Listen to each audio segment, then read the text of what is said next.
now to Newark, where there is more frustration as thousands of people continue to deal with a water emergency. The problem is lead in tap water and filters that might not be working. Today, Governor Murphy and Mayor Baraka said they're still trying to get a sense of the scope of the problem. CBS News' Hazel Sanchez is in Newark with more. Hazel.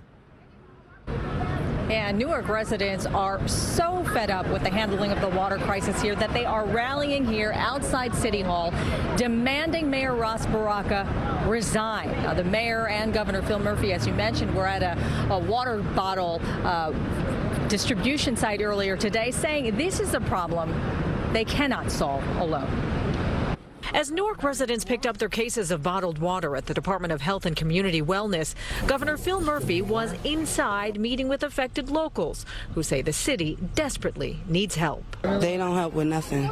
They don't do nothing. They don't help with nothing. The state has been and will continue to stand right side by side with the mayor and his team, and we will do all that we can to get this as fast as we can. Today, the state provided Newark with 70,000 cases of bottled water to help with the demand. But the governor insists federal funding is needed to help maintain the water supply and for the long-term infrastructure costs to replace 300,000 lead lateral lines across the entire state of New Jersey. The bigger, longer-term reality, this isn't just a Newark issue within the state of New Jersey, and it isn't just a New Jersey issue.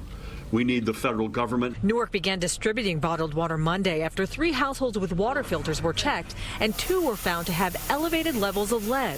Authorities are now aggressively testing thousands of homes that were given city-issued filters to see if it's a mass filter failure or just a few bad units. We absolutely do not have enough information one way or another to determine whether the filters are working or not. In the meantime, we're going to give out water until we're able to make those determinations. EPA is as surprised as we are. These pure filters were used in Flint.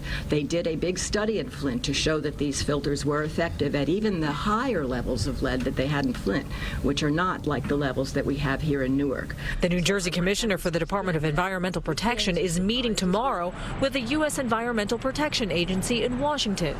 They'll be finalizing the protocol to determine how many homes must pass the lead test before they decide bottled water isn't needed.